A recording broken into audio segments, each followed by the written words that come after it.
following is a special presentation of ABC Sports. Fast and furious is the reputation of the Michigan 500. In the inaugural run, a refueling fire spread through the pits. The race was stopped an hour, but there were no serious injuries. The second run here saw A.J. Foyt tangle with Hector Rabake. In 1983, John Paul Jr. passed race leader Rick Mears on the last turn to win the race as Mears hit the wall, along with Chris Neifel. Speeds on the 2-mile high bank were now climbing well above 200 miles an hour. The 1984 race destroyed over $1 million worth of race cars. Howdy Holmes and Gary Bettenhausen. Then Chip Ganassi and Al Unser Jr. locked in a ride to the fence.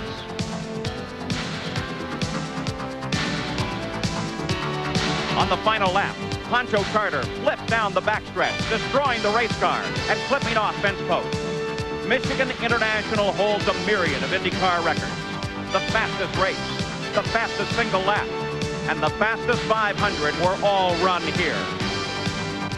It's been wheel to wheel all the way, but there's never been a serious injury. The high banks, the tremendous speeds, the danger, 500 long miles, all combined to make this the toughest day of the IndyCar year.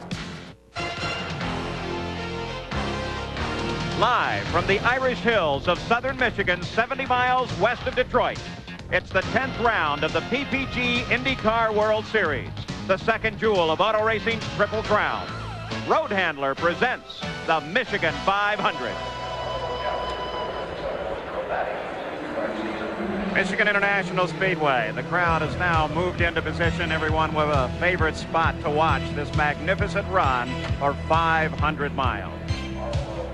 Hello, I'm Paul Page, and this is really a critical race in the 1989 IndyCar season and the chase for the PPG World Championship, because we've just come off a series of 5 different road races. And of course that favors great road racing drivers like two-time Formula One champion Emerson Fittipaldi. And as a result of those runs, he is in fact the points leader at this moment. But now we come to 2 oval races, the first here on this super speedway. And now the oval experts come into play. Drivers like Rick Mears, who is second in the point standings and hoping for a very good result today. Now, this far, this has been one incredible racing season. It has been a season of contact and confrontation of different winners, and it has been rough and tumble. The chase for the PPG IndyCar World Championship began at Phoenix last April. Most experts looked to the Penske cars to dominate, as they did in 1988. Rick Mears and Danny Sullivan indeed had the front row. But the color of the season was soon made clear as Bobby Rahal and Bernard Jourdain tangled. Rick Mears, with a brilliant drive through the pack, took the win and the points lead. A week later, on the streets of Long Beach, California, the second generation Michael Andretti and Al Unser Jr. held the front row. In the closing laps, Little Al was chasing Mario Andretti. Closing down, and then in turn 3, they touched, sending Mario off the line and out of the race. Little Al's car was damaged, but he was able to continue on and eventually score the win. The joy in Little Al's team was matched by Mario's anger. The 73rd Indianapolis 500 started with a frightening single-car crash. Kevin Cogan hit the wall 4 times, cut the car in half, and walked away. 2 laps from the finish, Emerson Fittipaldi was chasing Little Al for the win. The contact cost Al the win and $650,000 as Fittipaldi took $1 million and the Indy 500 title. A week later, at the Milwaukee Mile, Fittipaldi had the race all but won, but shook his fist at Bernard Jourdain and lost control.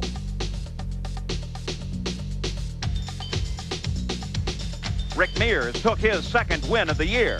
The points fight was now very tight indeed. Karts then moved to their first race on the streets of Detroit. Contact continued. In the start, Mario and Emerson Fittipaldi touched, sending Mario off of turn 1.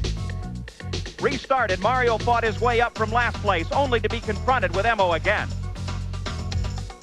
The season was definitely turning physical. Emo worked his way from the accident through the field and scored his second win of the year. At Portland, the racing got rougher. Little Al and Scott Pruitt. The same drivers once again. The race belonged to Emerson Fittipaldi. On the lakeshore at Cleveland, Mario and Michael Andretti miscued on a pit stop, running into each other. Emerson Fittipaldi cruised to his third win in a row and a solid points lead. At the Meadowlands, the tight fighting and the contact continued. Bobby Rahal drove through this crash to challenge Emerson Fittipaldi. The two drivers fought closely, but rain ended the run early, and Rahal was the winner.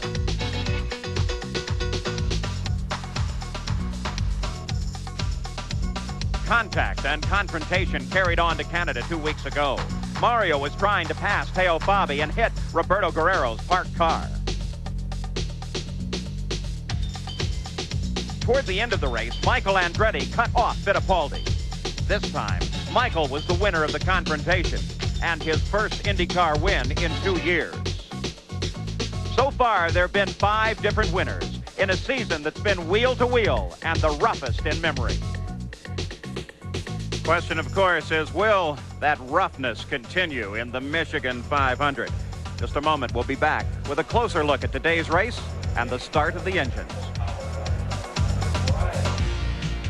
Tremendous crowd at Michigan International Speedway, both in the infield and the grandstand. We're located high atop the hospitality suites on top of the main grandstand itself. Now, the qualifying has gone on for 2 days here, Friday and Saturday at Michigan International. And Sam Posey, that qualifying has created some real surprises.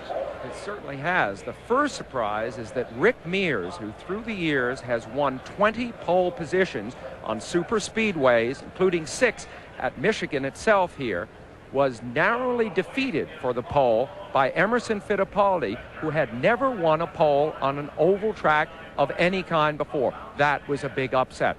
The second surprise was that the Porsche engine car, driven by Teo Fabi, which is not thought to have enough horsepower to be competitive on a big, very fast track like this one, qualified an extremely strong third. Well, it certainly predicts an interesting and an exciting race. One thing is always certain about the Michigan 500, Bobby Unser, and that is that it's tough on man and machine. Well, the Michigan 500 is the toughest, most grueling race on the entire IndyCar circuit, Paul. And let's compare it to Indianapolis. We have 2 turns here and 2 straightaways. Indianapolis has 4 turns, 4 straightaways. We have turns here that have twice the banking as Indianapolis. 18 degrees here, pulling over 5 Gs in the turns, all the way around in the turn. So the drivers never get a rest, but most importantly, the tires don't get a rest, the engines don't get a rest. It's really hard on the cars and the drivers. So we always see a real tough, good race here. Besides that, the weather's going to be cool today. It's going to be a fast one. All right, we're just about ready to go. Let's go down to the pit area and Jack Arute. Paul, another story we'll have to stay on top of is that of Danny Sullivan. The last time we had a 500-mile contest at Indianapolis, he was nursing a recently broken arm. Well, he still wears the brace, but he says that he's perfectly all right, and it could be the litmus test today to see if he can get back on track in his racing career. Now, with me right now to give the traditional command to start engines is the Secretary of Transportation, the Honorable Samuel Skinner. Mr. Secretary. Gentlemen, start your engines.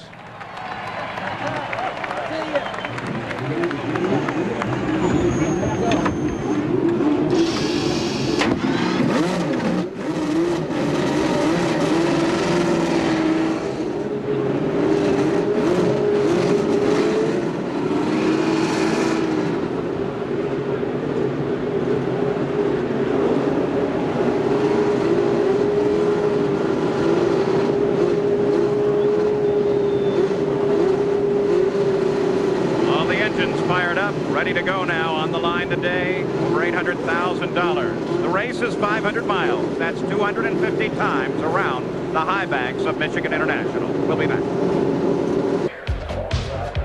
Well, we're back ready for the start of the Michigan 500. There is the chance of rain today. It's slightly overcast at the moment, but a cool 77 degrees.